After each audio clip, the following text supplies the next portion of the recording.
Berapa kali disampaikan oleh Bapak Presiden, yang ada itu adalah visi misinya Presiden. Tidak ada visi misi Presiden. Tidak ada visi menteri, yang ada visi misi Presiden.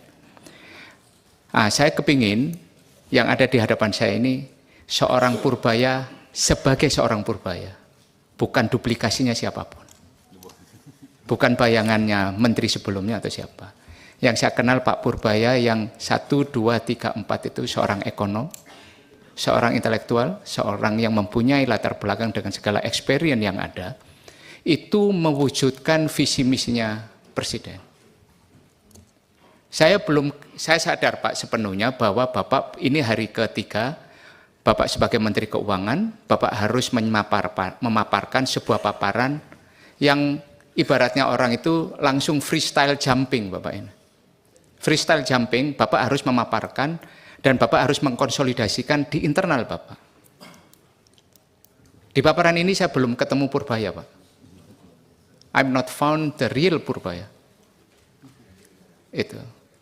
Bapak harus menemukan, Bapak harus membuat sebuah frame besar, seorang Purbaya menerjemahkan visi misinya Presiden Prabowo di ekonomi, dalam fiscal policy, dalam sebuah desain besar APBN, pertumbuhan 8% yang menjadi cita-citanya Presiden itu akan saya wujudkan dengan cara apa?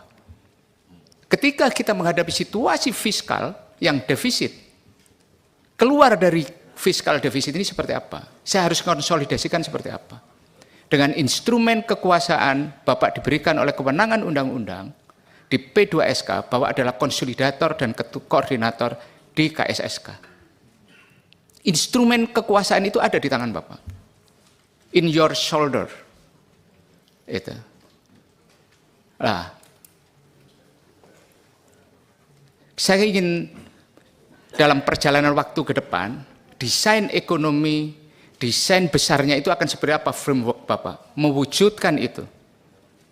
Bagaimana kita keluar dari zona defisit ketika Pak Presiden dalam pidatonya, itu bukan sebuah retorik, Pak. Tapi itu sebuah keinginan seorang kepala negara untuk membuat APBN itu zero defisit. Mungkinkah? Itu. Ketika pertanyaan itu mungkinkah, siapa yang akan menjawab probability ini? Ya para pembantu Presiden. Itu. Kita menghadapi sebuah tekanan desain ekonomi kita saat ini, Pak.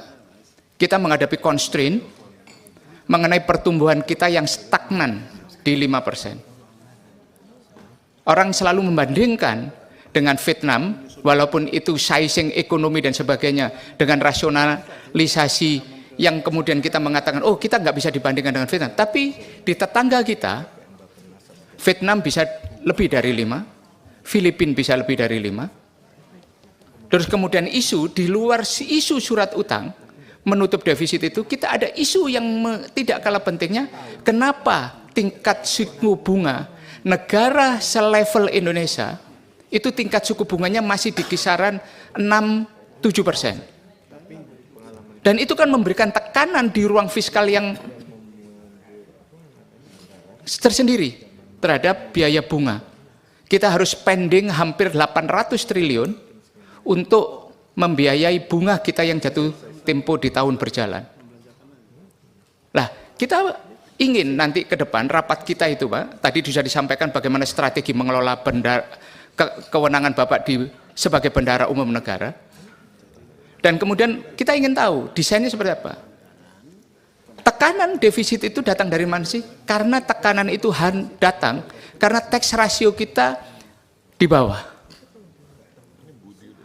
Kalau kita mengatakan bahwa tax ratio kita itu rendah karena fasilitas fiskal dan sebagainya, kita ingin tahu desain apa yang akan Bapak tawarkan.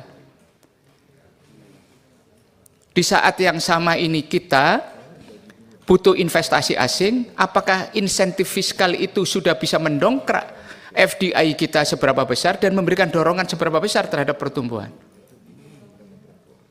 Nah, di dalam struktur pertumbuhan itu sendiri, konsumsi memberikan sumbangsi paling besar. PMTB yang kedua, pembentukan modal tetap bruto, di mana di dalamnya itu adalah investasi swasta, kemudian di dalam berikutnya adalah belanja pemerintah, ekspor impor dan sebagainya. Lah, desain ini kan harus Bapak rumuskan dalam sebuah frame besar. Siapa teamwork Bapak? Kalau anggota kabinet pasti itu adalah pilihan presiden, political appointee. Siapa tim di belakang layar ini Bapak harus. Siapa yang nanti harus Bapak itu kan birokrat mana yang Bapak percaya. Itu. Nah, inilah yang saya ingin Purbaya adalah seorang Purbaya yang mempunyai desain ingin mewujudkan keinginan presiden itu. Itu.